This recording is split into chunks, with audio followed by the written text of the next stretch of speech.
Mina Harker's Journal. 5 October. Our meeting for report. Present, Professor Van Helsing, Lord Godalming, Dr. Seward, Mr. Quincy Morris, Jonathan Harker, Mina Harker. Dr. Van Helsing described what steps were taken during the day to discover on what boat and whither bound Count Dracula made his escape. As I knew that he wanted to get back to Transylvania, I felt sure that he must go by the Danube mouth, or by somewhere on the Black Sea, since by that way he come. It was a dreary blank that was before us. Omne ignotum pro magnifico. And so, with heavy hearts, we start to find what ships leave for the Black Sea last night. He was in sailing ship, since Madam Mina tell of sails being set. These not so important as to go on your list of shipping in the Times, and so we go, by suggestion of Lord Godalming, to your Lloyd's, where are note of all ships that sail, however so small. There we find that only one Black Sea-bound ship go out with the tide. She is the Tsarina Catherine, and she sailed from Doolittle's Wharf for Varna, and thence on to other parts and up the Danube. So, said I, this is the ship whereupon is the Count. So off we go to Doolittle's Wharf, and there we find the man in an office of wood so small that the man looked bigger than the office. From him we inquire of the goings of the Tsarina Catherine. He sware much, and he red of face and loud of voice, but he good fellow all the same. And when Quincy gave him something from his pocket which crackle as he roll it up, and put it in so small bag which he have hid deep in his clothing, he still better fellow and humble servant to us. He come with us, and ask many men who are rough and hot. These be better fellows too, when they have been no more thirsty. They say much of blood and bloom, and of others which I comprehend not, though I guess what they mean. But nevertheless, they tell us all things which we want to know. They make known to us, among them, how last afternoon at about 5 o'clock comes a man so hurry. A tall man, thin and pale, with high nose and teeth so white, and eyes that seem to be burning. That he be all in black, except that he have a hat of straw which suit not him or the time. That he scatter his money in making quick inquiry as to what ship sails for the Black Sea and where. Some took him to the office, and then to the ship, where he will not go aboard, but halt at shore end of gangplank, and ask that the captain come to him. The captain come, when told that he will be pay well, and though he swear much at the first, he agree to term. Then the thin man go, and someone tell him where horse and cart can be hired. He go there, and soon he come again, himself driving cart, on which a great box. This be himself lift down, though it takes several to put it on truck for the ship. He give much talk to captain as to how and where his box is to be placed, but the captain like it not, and swear at him in many tongues, and tell him that if he like he can come and see where it shall be. But he say no, that he come not yet, for that he have much to do. Whereupon the captain tell him that he had better be quick with blood, for that his ship will leave the place of blood before the turn of tide with blood. Then the thin man smile, and say that, of course, he must go when he think fit, but he will be surprised if he go quite so soon. The captain swear again, polyglot, and the thin man make him bow and thank him, and say that he will so far intrude on his kindness as to come aboard before the sailing.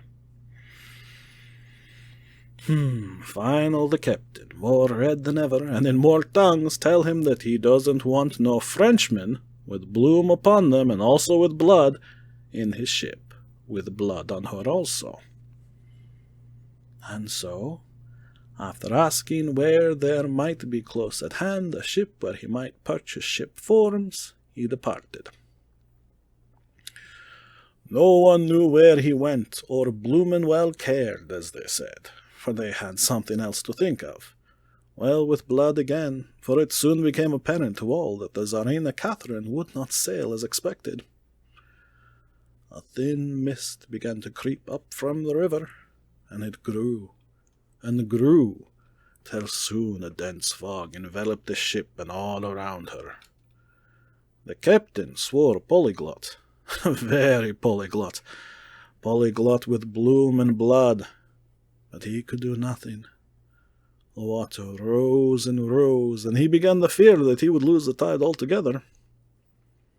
He was in no friendly mood when, just at full tide, the thin man came up the gangplank again and asked to see where his box had been stowed. Then the captain replied that he wished that he and his box, old and with much bloom and blood, were in hell. But the thin man did not be offended, and went down with the mate, and saw where it was placed, and came up and stood a while on deck in fog. He must have come off by himself, for none noticed him. Indeed, they thought not of him, for soon the fog began to melt away, and all was clear again. My friends of the thirst and the language that was of bloom and blood laughed as they told how the captain's swears exceeded even his usual polyglot, and was more than ever full of picturesque, when on questioning other mariners who were on movement up and down on the river at that hour, he found that few of them had seen any fog at all, except where it lay round the wharf. However, the ship went out on the ebb tide, and was doubtless by morning far down the river mouth. She was, by then, when they told us, well out to sea. And so, my dear Madam Mina, it is that we have to rest for a time, for our enemy is on the sea, and with the fog at his command, on his way to the Danube mouth. To sail a ship takes time, go she never so quick, and when we start, we go on land more quick, and we meet him there. Our best hope is to come on him when in the box between sunrise and sunset, for then he can make no struggle, and we may deal with him as we should. There are days for us in which we can make ready our plan. We know all about where he go, for we have seen the owner of the ship, who have shown us invoices and all papers that can be. The box we seek is to be landed in Varna, and to be given to an agent, one Rustix, who will there present his credentials, and so our merchant friend will have done his part. When he asks if there be any wrong, for that so he can be telegraph and have inquiry made at Varna, we say no. For what is to be done is not for police or of the customs. It must be done by us alone, and in our own way. When Dr. Van Helsing had done speaking, I asked him if he were certain that the Count had remained on board the ship. He replied, "We have the best proof of that, your own evidence, when in the hypnotic trance this morning." I asked him again if it were really necessary that they should pursue the Count, for, I dread Jonathan leaving me, and I know that he would surely go if the others went. He answered in a growing passion, at first quietly. As he went on, however, he grew more angry and more forceful, till in the end we could not but see wherein was at least some of that personal dominance which made him so long a master amongst men. Yes, it is necessary, for your sake in the first, and then for the sake of humanity. This monster has done much harm already, in the narrow scope where he finds himself, and in the short time when as yet he was only as a body groping his so small measure in darkness and not knowing. All this have I told these others. You, my dear Madam Mina, will learn it in the phonograph of my dear friend John, or in that of your husband. I have told them how the measure of leaving his own barren land, barren of peoples, and coming to a new land where life of man teems till they are like the multitude of standing corn, was the work of centuries. Or another of the undead, like him, to try to do what he has done. Perhaps not all the centuries of the world that have been or that will be could aid him. With this one, all the forces of nature that are occult and deep and strong must have worked together in some wondrous ways. The very place where he have been alive, undead, for all these centuries, is full of strangeness of the geologic and chemical world. There are deep caverns and fissures that reach none know whither. There have been volcanoes, some of whose openings still send out waters of strange properties, and gases that kill or make to vivify. Doubtless there is something magnetic or electric in some of these combinations of occult forces which work for physical life in strange way, and in himself were from the first some great qualities. In a hard and warlike time he was celebrate that he have more iron nerve, more subtle brain, more braver heart than any man. In him some vital principle have in strange way found their utmost, and as his body keeps strong and grow and thrive, so his brain grow too. All this without the diabolic aid which is surely to him, for it have to yield to the powers that come from, and are symbolic of good. And now, this is what he is to us. He have infect you. Oh, forgive me, my dear, that I must say such, but it is for good of you that I speak. He infect you in such wise, that even if you do no more, you will have only to live in your own old sweet way, and so in time, death, which is of man's common lot and with God's sanction, shall make you like to him. This must not be. We have sworn together that it must not. Thus are we ministers of God's own wish, that the world and men for whom his Son died will not be given over to monsters, whose very existence would defame him. He have allowed us to redeem one soul already, and we go out, as the old knights of the cross, to redeem more. Like them we shall travel towards the sunrise, and like them, if we fall in good cause. He paused, and I said, But will not the Count take his rebuff wisely? Since he has been driven from England, will he not avoid it, as a tiger does the village from which he has been hunted?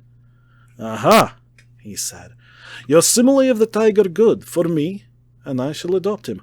Your man-eater, as they of India call the tiger who has once tasted blood of the human, care no more for the other prey, but prowl unceasing till he get him. This that we hunt from our village is a tiger too, a man-eater, and he never cease to prowl. Nay, in himself he is not one to retire and stay afar.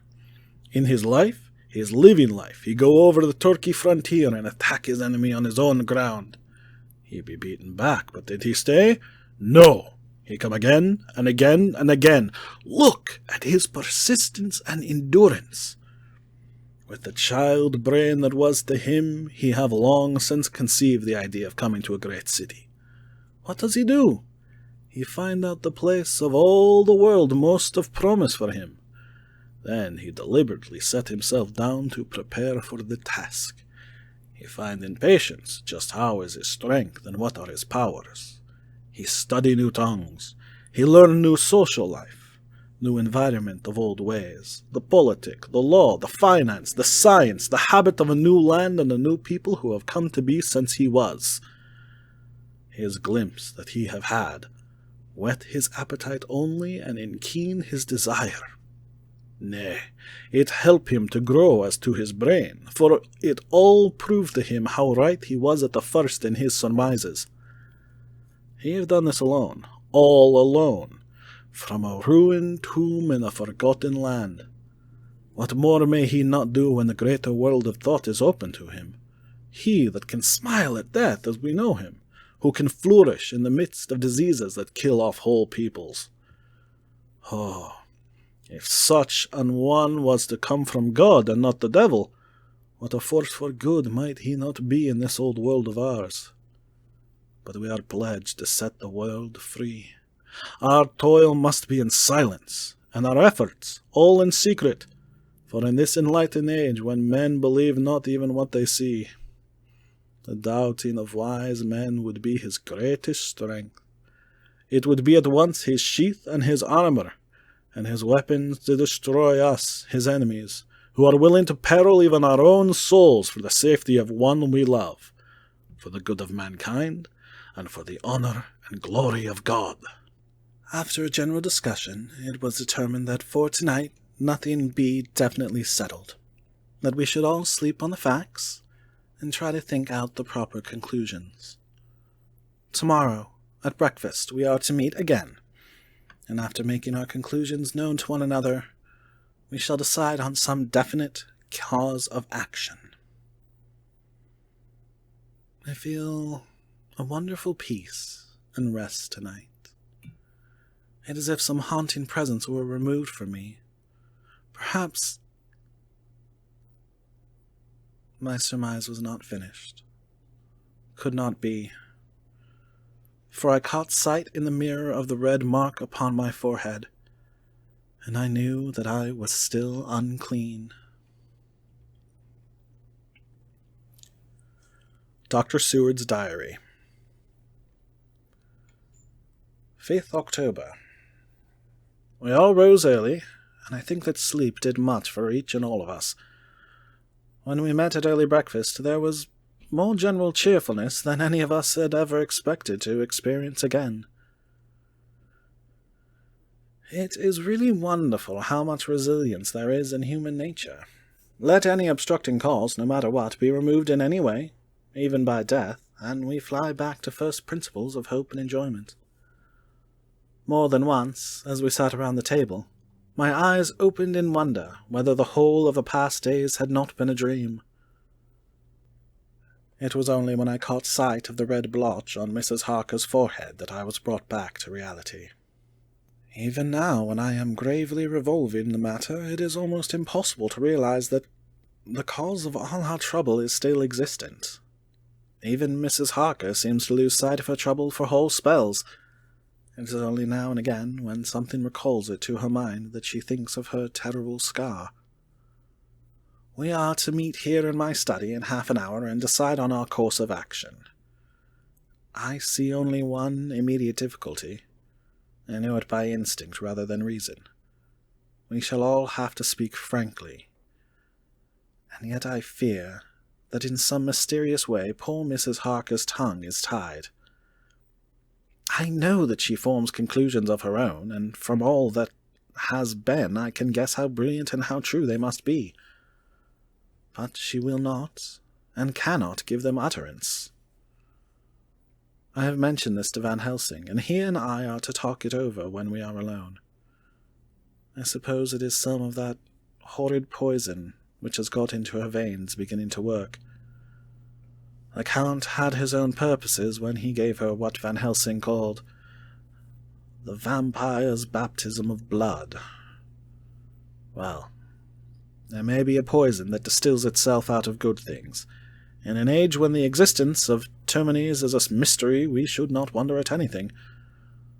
One thing I know, that if my instinct be true regarding poor Mrs. Harker's silences, then there is a terrible difficulty, an unknown danger in the work before us.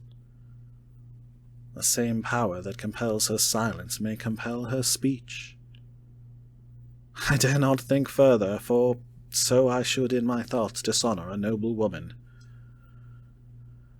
Van Helsing is coming to my study a little before the others. I shall try to open the subject with him. Later. When the professor came in, we talked over the state of things.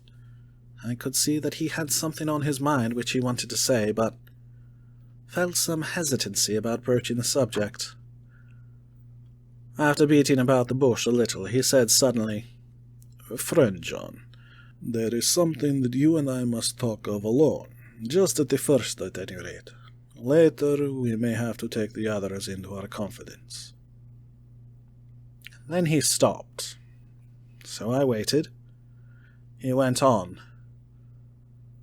"Madam Mina, our poor, dear Madam Mina, is changing." A cold shiver ran through me to find my worst fears thus endorsed. Van Helsing continued, "With this sad experience of Miss Lucy, We must this time be warned before things go too far. Our task is now in reality more difficult than ever, and this new trouble makes every hour of the direst importance. I can see the characteristics of the vampire coming in her face. It is now but very, very slight, but it is to be seen if we have eyes to notice without to prejudge. Her teeth are some sharper, and at times her eyes are more hard. But these are not all. There is to her the silence now often, as so it was with Miss Lucy. She did not speak, even when she wrote that which she wished to be known later. Now my fear is this: if it be that she can, by our hypnotic trance, tell what the Count see and hear, is it not more true that he who have hypnotized her first, and who have drink of her very blood and make her drink of his, should, if he will, compel her mind to disclose to him that which she knew? I nodded acquiescence. He went on. Then what we must do is to prevent this. We must keep her ignorant of our intent, and so she cannot tell what she know not. Oh, this is a painful task. Oh, so painful that it heartbreaks me to think of. But it must be. When today we meet, I must tell her that for a reason which we will not to speak, she must not more be of our counsel, but be simply guarded by us. He wiped his forehead, which had broken out in profuse perspiration at the thought of the pain which he might have to inflict upon the poor soul already so tortured. I knew that it would be some sort of comfort to him if I told him that I also had come to the same conclusion, for at any rate it would take away the pain of doubt. I told him, and the effect was as I expected. It is now close to the time of our general gathering. Van Helsing has gone away to prepare for the meeting and his painful part of it. I really believe his purpose is to be able to pray alone. Later. At the very outset of our meeting, a great personal relief was experienced by both Van Helsing and myself. Mrs. Harker had sent a message by her husband to say that she would not join us at present, as she thought it better that we should be free to discuss our movements without her presence to embarrass us. The professor and I looked at each other for an instant, and somehow we both seemed relieved. For my own part, I thought that if Mrs. Harker realized the danger herself, it was much pain as well as much danger averted. Under the circumstances, we agreed, by a questioning look and answer, with finger on lip, to preserve silence in our suspicions, until we should have been able to confer alone again. We went at once into our plan of campaign. Van Helsing roughly put the facts before us first. The Tsarina Catherine left the Thames yesterday morning. It will take her, at the quickest speed she has ever made, at least 3 weeks to reach Varna. But we can travel overland to the same place in 3 days. Now, if we allow for 2 days less for the ship's voyage, owing to such weather influences as we know that the Count can bring to bear, and if we allow a whole day and night for any delays which may occur to us, and we have a margin of nearly 2 weeks. Thus, in order to be quite safe, we must leave here on 17th at latest, and we shall at any rate be in Varna a day before the ship arrives, and able to make such preparations as may be necessary. Of course, we shall all go armed against evil things, spiritual as well as physical. Here, Quincy Morris added, I understand that the Count comes from a wolf country, and it may be that he shall get there before us. I propose that we add Winchesters to our armament. I have a kind of belief in a Winchester when there is any trouble of that sort around. Do you remember, Art, when we had the pack after us at Tobolsk? What wouldn't we have given then for a repeater apiece? Good, said Van Helsing. Winchesters it shall be. Quincy's head is level at all times, but most so when there is to hunt. Metaphor be more dishonor to science than wolves be of danger to man. In the meantime, we can do nothing here, and as I think that Varna is not familiar to any of us, why not go there more soon? It is as long to wait here as there. Tonight and tomorrow we can get ready, and then, if all be well, we four can set out on our journey. We four? Said Harker interrogatively, looking from one to another of us. Of course, answered the professor quickly. You must remain to take care of your so-sweet wife. Harker was silent for a while, and then said in a hollow voice, Let us talk of that part of it in the morning. I want to consult with Mina. I thought that now was the time for Van Helsing to warn him not to disclose our plans to her, but he took no notice. I looked at him significantly and coughed. For answer, he put his finger on his lips and turned away. Jonathan Harker's Journal. 5th October afternoon. For some time after our meeting this morning I could not think. The new phases of things leaves my mind in a state of wonder which allows no room for active thought. Mina's determination not to take any part in the discussion set me thinking, and as I could not argue the matter with her, I could only guess. I am as far as ever from a solution now. The way the others received it, too, puzzled me. The last time we talked of the subject, we agreed that there was to be no more concealment of anything amongst us. Mina is sleeping now, calmly and sweetly like a little child. Her lips are curved and her face beams with happiness. Thank God there are such moments still for her. Later. How strange it all is. I sat watching Mina's happy sleep and came as near to being happy myself as I suppose I shall ever be. As the evening drew on and the earth took its shadows from the sun sinking lower, the silence of the room grew more and more solemn to me. All at once Mina opened her eyes and, looking at me tenderly, said, Jonathan, I want you to promise me something on your word of honor. A promise made to me, but made holily in God's hearing, and not to be broken, though I should go down on my knees and implore you with bitter tears. Quick, you must make it to me at once. Mina, I said, a promise like that I cannot make at once. I may have no right to make it. But, dear one, she said, with such spiritual intensity that her eyes were like pole stars, it is I who wish it, and it is not for myself. You can ask Dr. Van Helsing if I am not right. If he disagrees, you may do as you will. Nay, more, if you all agree later, you are absolved from the promise. I promise, I said. And for a moment she looked supremely happy, though to me all happiness for her was denied by the red scar on her forehead. She said, Promise me that you will not tell me anything of the plans formed for the campaign against the Count, not by word or inference or implication, not at any time whilst this remains to me.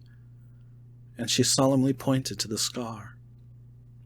I saw that she was in earnest and said solemnly, I promise. And as I said it, I felt that from that instant a door had been shut between us. Later, midnight. Mina has been bright and cheerful all the evening. So much so that all the rest seemed to take courage, as if infected somewhat with her gaiety. As a result, even I myself felt as if the pall of gloom which weighs us down were somewhat lifted. We all retired early.